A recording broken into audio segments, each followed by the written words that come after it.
અંકલેશ્વરના અંડરા ગામની અક્ષરદીપ શાળામાં 3 વર્ષથી વિદ્યાર્થીની બાકી ફી મુદ્દે શાળામાં બેસવા દેવામાં ન આવતો હોવાના આક્ષેપ સાથે આમ આદમી પાર્ટીના આગેવાનો અને વાલીઓએ હોબાળો મચાવ્યો હતો। જોકે શાળા સંચાલક મંડળના પ્રતિનિધિ એના પર કોઈ પણ જાતનું દબાણ પણ શાળા દ્વારા કરવામાં આવ્યું ન હોવાનું જણાવ્યું હતું। અંકલેશ્વર અંડારા ગામની અક્ષરદીપ સ્કૂલમાં ધોરણ 3માં અભ્યાસ કરતા બાળક વંશ અશોકભાઈના પરિવારની આર્થિક સ્થિતિ સારી ન હોવાથી ફી નહીં ભરતા છેલ્લા 3 વર્ષથી સ્કૂલમાં બેસવા નહીં દેવામાં આવ્યો હોવાના આક્ષેપ કરવામાં આવ્યા છે। સાથે જ ફી ન ભરાય ત્યાં સુધી લિવિંગ સર્ટિફિકેટ પણ ન આપ્યું હોવાના આક્ષેપ થયા છે। આ અંગેની જાણ આમ આદમી પાર્ટીના જિલ્લા પ્રમુખ પિયુષ પટેલ, અંકલેશ્વર હાંસોડના પ્રમુખ નીતિન વસાવા સહિતના આગેવાનોને થતા તેઓએ સ્કૂલ ખાતે પહોંચી સંચાલકોને રજૂઆત કરી હતી અને ભારે હોબાળો મચાવ્યો હતો। રજૂઆતને પગલે સંચાલકોએ બાળકનો એલસી આપવાની ખાતરી આપતા મામલો શાંત પડ્યો હતો। અંકલેશ્વર ભરૂચની અનેક ખાનગી સ્કૂલમાં શિક્ષણનું વ્યાપારીકરણ થતું હોવાના આક્ષેપ આમ આદમી પાર્ટી દ્વારા કરવામાં આવ્યા છે તેમ આમ આદમી પાર્ટીના જિલ્લાના પ્રમુખ પિયુષ પટેલે જણાવ્યું હતું। તો અક્ષરદીપ સ્કૂલના આ તરફ શાળા સંચાલકના પ્રતિનિધિ હિતેશભાઈએ જણાવ્યું હતું કે 3 વર્ષ પછી બાળકોને આગળ અભ્યાસ માટે જરૂર જણાતા વાલીઓ અહીં આગેવાનો સાથે આવ્યા છે। વિદ્યાર્થીઓ કે તેમના વાલીઓ એલસી બાબતે લેખિતમાં રજૂઆત પણ કરી નથી, જેથી એના પર કોઈ પણ જાતનું દબાણ પણ શાળા દ્વારા કરવામાં આવ્યું નથી। બેન છે, મારે છોકરો 3 વર્ષથી નતો બનતો, આ લોકો એલસી નતા આવતા એટલે આમ આદમીના પાર્ટી આવ્યા છે। એ લોકો જોડે હું વાત કરી તેની અમે જાણ કરેલી છે। એલસી આપવાનું કહી રહેલા છે એટલે કાલે કદાચ આજે આપી દેશે તો સારું। કેટલા વખતથી એલસી 3 વર્ષથી નહીં આવતા ના। પહેલા અમને કમ્પ્લેન મળી અને કહેવામાં આવ્યું કે 3 વર્ષથી એક બાળકનું આ જે બાળક છે એનું ભવિષ્ય બગડી રહ્યું હતું। આજે જે અક્ષરદીપ જે સ્કૂલ છે એ સ્કૂલ ખાતે આમ આદમી પાર્ટીના ભરૂચ અને અંકલેશ્વરના તમામ આગેવાનો અહીંયા આવેલા છે। ત્યારે જાણવા મળ્યું કે 3જા ધોરણમાં 2જા ધોરણની અંદર જ્યારે છોકરો ભણતો હતો ત્યારે કંઈક ફી ના ભરી શક્યા, જેના અભાવે છોકરાને બહાર બેસાડવામાં આવ્યું એક્ઝામના સમયમાં। ત્યાર પછી છોકરાને સ્કૂલમાં આવવાથી બંધ કરાવવામાં આવ્યો। સ્કૂલમાં બંધ કર્યો અને 3 વર્ષ થઈ ગયા।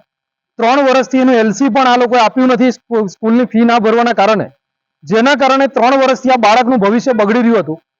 જેવી જાણ થઈ આજે અમે અહીંયા સ્કૂલ પર આવ્યા છે ત્યારે પ્રિન્સિપાલ અને સ્કૂલના ટ્રસ્ટી દ્વારા બાંહેધરી આપવામાં આવી છે કે આવતીકાલે આનું જે એલસી છે એ એલસી આપી દેવામાં આવશે। પરંતુ આવી ભરૂચની અંદર જે પ્રાઇવેટ સ્કૂલો જે ચાલી રહી છે, જે ઇંગ્લિશ મીડિયમ સ્કૂલો ચાલી રહી છે, જેને શિક્ષણને એક ધંધો બનાવી દીધો છે, એ તમામ લોકોના વિરુદ્ધની અંદર અમે આવી એક મોરચો ઉપાડીશું અને આ સ્કૂલના વિરુદ્ધમાં પણ જિલ્લા શિક્ષણ અધિકારીને ડીઓ ઓફિસની અંદર અમે જે કંઈ પણ આગળની કાર્યવાહી કરવાની થશે એ પણ અમે કરીશું। પરંતુ અમે કહેવા માંગીએ છીએ આપ મીડિયાના માધ્યમથી કે જે કોઈ પણ સ્કૂલના ટ્રસ્ટીઓ હોય, જે કોઈ પણ સ્કૂલના આગેવાનો હોય અને કોઈ ભાજપના કોઈ ચૂંટાયેલા પ્રતિનિધિઓના આશીર્વાદ લઈને ચાલતા હોય એ તમામ લોકોને હું ચેતવવા માંગુ છું કે આ કિસ્સાની અંદર ગંભીરતા લેજો। જો સ્કૂલની અંદર કોઈ ફી બાકી હશે અને કોઈ જો બાળકનું ભવિષ્ય બગડતું હશે તો આમ આદમી પાર્ટી એને સાખી લેવામાં નહીં આવશે અને એ લોકોના વિરુદ્ધની અંદર કોર્ટની કાર્યવાહી કરવાની થશે તો પણ અમે કરીશું। સંસ્થાપતિ યોગેશભાઈ બોલું છું।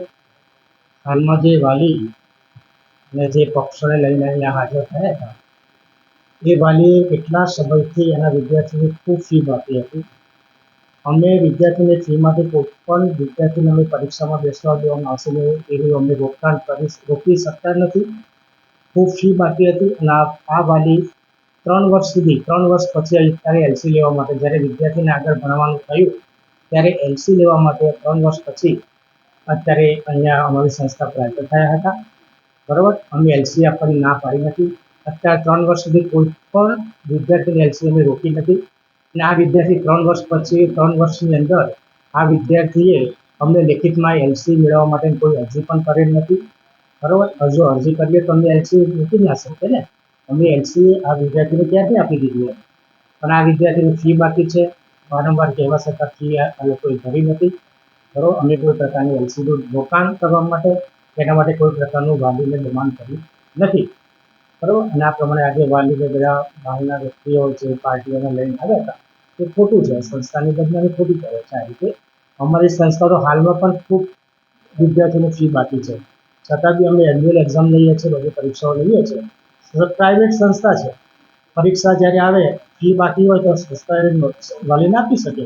વાલીએ સમજીને સહકાર આપવો જોઈએ. આ પ્રમાણે વૃત્તિઓ કરવી જોઈએ નહીં. ના ના ના, અમે કોઈ પણ વિદ્યાર્થીને એન્યુઅલ અમે ભવિષ્ય બગાડવા માટે નથી. અમે વિદ્યાર્થીનું ભવિષ્ય સુધારવા માટે. તો પણ વાલીને શું છે કે ફી વધુ બાકી હોય, વાલીને નોટિસ મળે એટલે વાલી પોતે જ એના વિદ્યાર્થીઓને શાળામાં મોકલવાનું બંધ કરી દે છે ફીના કારણે. નથી શાળામાં એ લોકો આવીને મળી શકે.